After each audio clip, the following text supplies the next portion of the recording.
Hello, you are watching the channel 5 on top. Imagine you come to another country and there you can't die or say you can go to jail for chewing gum. Yes, this is not a joke.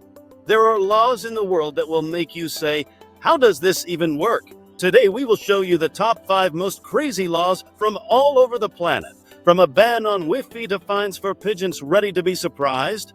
Then let's go. On the Norwegian archipelago of Svalbard, in the town of Longyearbyen, it is officially forbidden to die.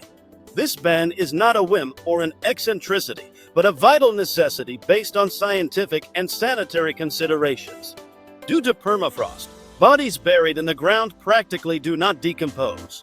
This not only creates a problem with limited space in the cemetery, but also poses a potential threat to public health. The most famous case that confirmed the correctness of this approach occurred with the bodies that died from the Spanish flu pandemic in October 1918. Almost 80 years later, in 1998, a group of international scientists began an ambitious project. Their goal was to examine the remains of the victims of the Spanish flu buried in permafrost, in the hope of finding samples of an intact virus. Tissue analysis showed that the Spanish flu virus was indeed preserved intact. At the same time, this study not only expanded scientific knowledge, but also became the final confirmation of the correctness of Longyear's decision. The fourth place in our top is occupied by a law from Italy. Since 2008, feeding birds has been prohibited by law. You can get a fine of up to €500 for violation. The ban is primarily related to the cultural and historical heritage. Bird droppings spoil mosaics, monuments, and other relics of the city, and it adds work to public utilities. Tourists are not very concerned about such restrictions. Many continue to crumble bread and throw grain to attract pigeons. And they are so accustomed to people that they literally and figuratively sit on their heads. Singapore is the only country in the world that has banned chewing gum. The unusual decision was made for a very good reason. Gum was banned to keep the country clean. In 1992, Singapore's first Prime Minister Lee Kuan Yew banned chewing gum. Lee Kuan Yew dreamed of turning Singapore into a first world oasis in a third world region. One of the ways to achieve this, along with efficient transportation and foreign investment, was to keep the streets clean.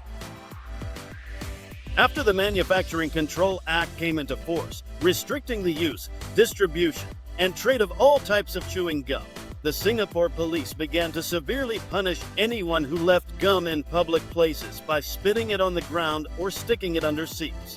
The import of all types of chewing gum was immediately stopped, but local stores were allowed to sell off the leftovers.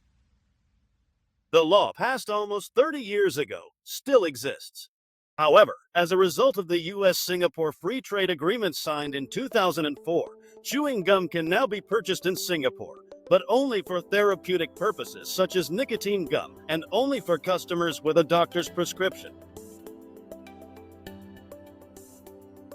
Carrie Bradshaw's worst nightmare has come true. In some locations of the popular resort, it is forbidden to wear high-heeled shoes. This approach is explained by the Greeks' concern for their history, which includes local attractions. The Parthenon, the Acropolis of Athens, the temples of Olympian Zeus and Apollo, the Palace of Knossos, and many other buildings and museums attract tourists from all over the world. In 2009, local authorities decided to do everything possible to preserve them, and to this end, introduced a ban on wearing, roughly speaking, potentially dangerous shoes. It turns out that Greece is not the only country in which such a regulation exists. The city of Carmel, located in the state of California, is famous for its beautiful landscapes, as well as uneven pavements, which become a catalyst for accidents and disputes with the city administration. To avoid unpleasant situations, wearing high heels without permission from the municipality is prohibited here. And the first place in our top is occupied by the ban on Wi-Fi. There is no internet in the country as we are used to, but there is an internal internet, Kwangmayon, which is one of the largest computer networks isolated from the internet. Kwangmayon has at least 5.5 thousand sites of various types. Most of the sites use the national domain. KP, access to such sites is closed from the outside. Using foreign sites is prohibited. By the way, the local operating system is called Ristar. It is used instead of Windows.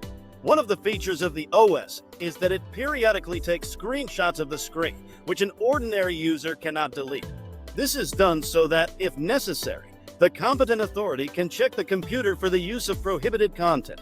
It is interesting, but the DPRK has a social network. It is somewhat reminiscent of Facebook, but for some reason it does not have a name. In general, residents of North Korea have access to a minimal set of internet services.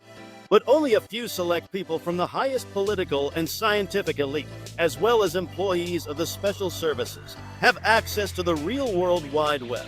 Moreover, Kim Jong-un personally reviews the list of organizations and people who have access to the World Wide Web and personally approves it.